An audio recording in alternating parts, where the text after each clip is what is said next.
ये कहानी एक पक्षीपुर नामक जंगल की है, जहाँ तीन दोस्त रहा करते थे। एक थी मीनू चिड़िया, दूसरा बिरजू तोता और तीसरा था एक प्यारा सा कबूतर।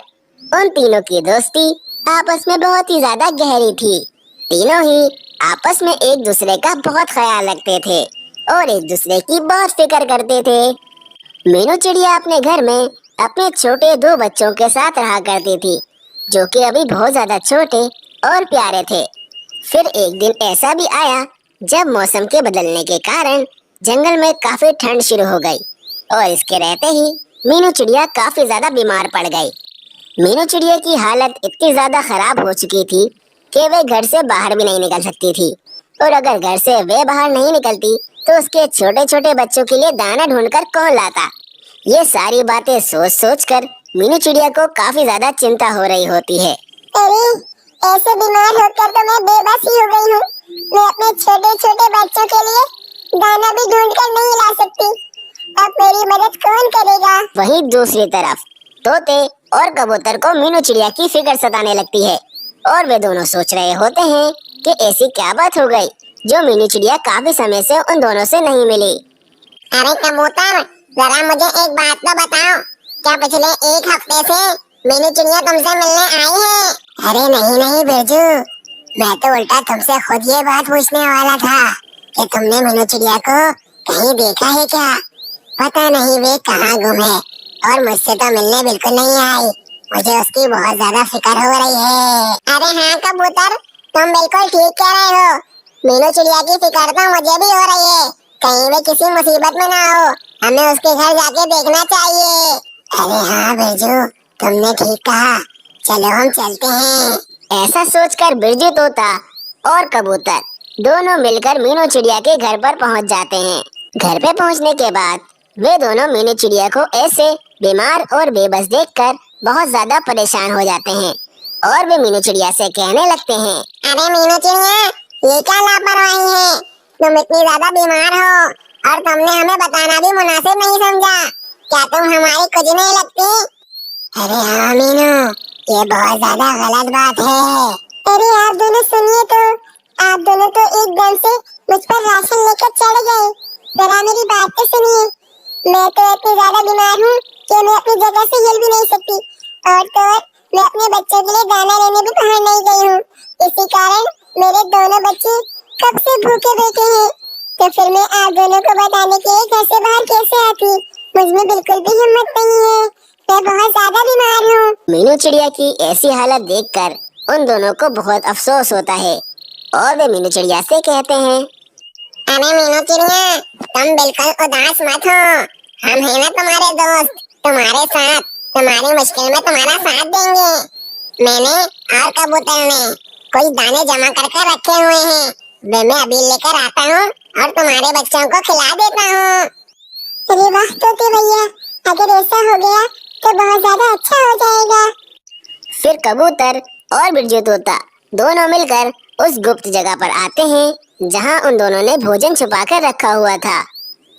परंतु ये क्या, उनका जमा किया हुआ सारा भोजन तो वहां से गायब हो चुका था। उनके समझ में नहीं आ रहा था कि उनका इतना सारा भोजन आखिर किसने चुरा लिया। अरे ये क्या हो गया?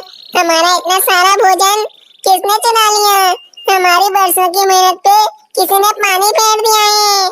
अरे हाँ बिरजू, लेकिन एक बात सोचने की है, ये जगह तो बहुत ज्यादा गुप्त है और ये जगह सिर्फ हमें ही पता थी। तो फिर यहाँ से भोजन निकाला किसने? और अब ये सोचो कि हम मीनू चिड़िया के बच्चों को अब क्या खिलाएंगे।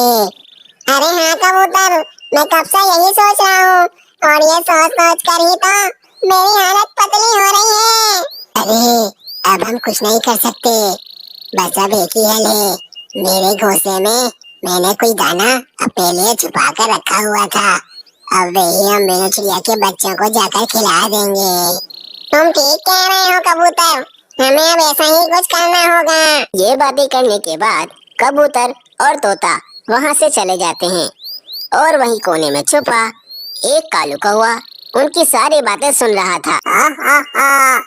अरे जमा करते रहो बहुत सारा भोजन, मैं तुम्हारा भोजन ऐसे ही चुराता रहूंगा। कर लो जितनी मेहनत करनी है। कबूतर और बिरजू तोते दोनों ने मिलकर मीनू चिड़िया के बच्चों के लिए कुछ दाने जमा कर लिए थे और वे उन दोनों को लाकर खिला दिए, जिसे देखकर मीनू चिड़िया भी काफी ज्यादा खुश हो गई कि उसके बच्चों का पेट अब भर चुका है। परंतु कबूतर और बिरजू तोते का मुंह तो लटका हुआ था, क्योंकि उनके सारे के सारे दाने चोरी हो चुके थे। ये देखकर मीनू चिड़िया कहती है, अरे क्या हो गया? मैं तुम दोनों को कब से देख रही हूँ। तुम दोनों मुझे परेशान लग रहे हो, जरा बताओ मुझे।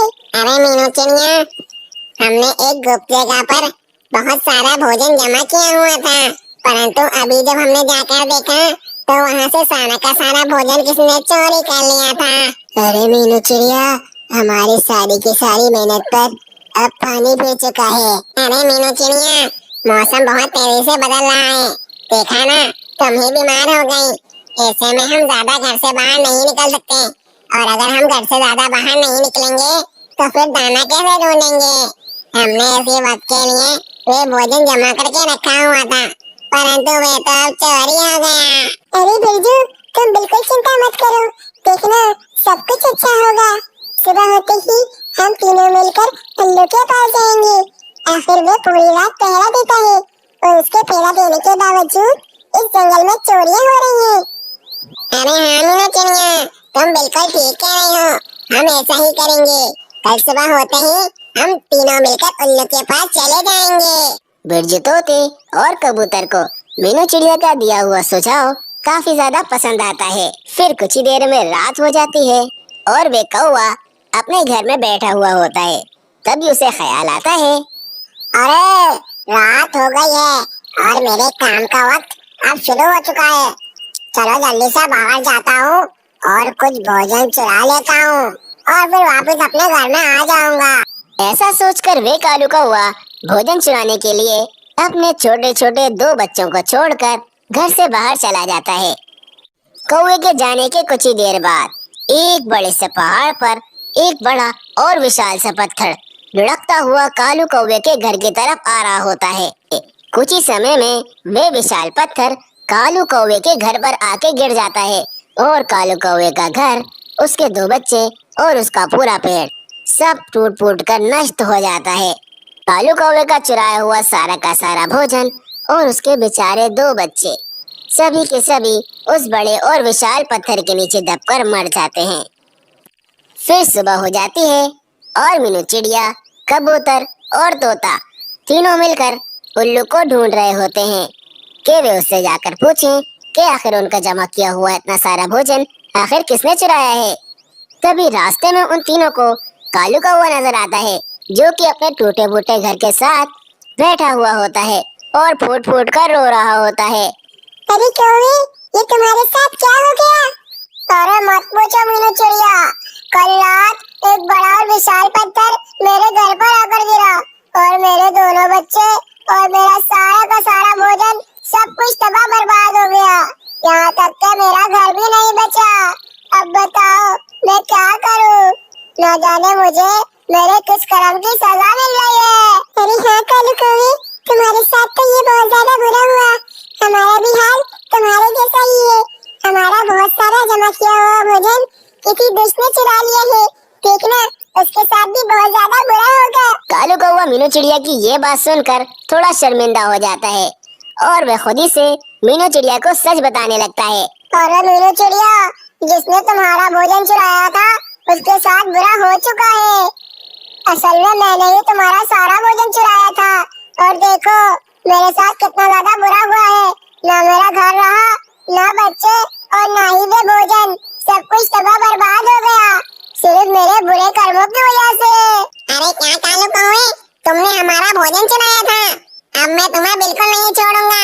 अरे बिरजू, छोड़ दो इसे, हम इसके साथ अब कुछ भी नहीं करेंगे क्योंकि इसको इसके कर्मों की सजा मिल चुकी है। अब इससे ज्यादा बुरा इसके साथ क्या होगा कि ना इसके पास घर है और ना ही इसके बच्चे। कौवे, इसीलिए कहते हैं कि हमेशा हमें अच्छे कर्म करने चाहिए ताकि उसका फल भी हमें अच्छा ही मिले, ना कि बुरे कर्म, वरना हमारा हाल तुम्हारे जैसा हो जाएगा। मीनू चिड़िया की ये बात सिर्फ कालू कौवे को ही नहीं बल्कि हम सभी को समझनी चाहिए।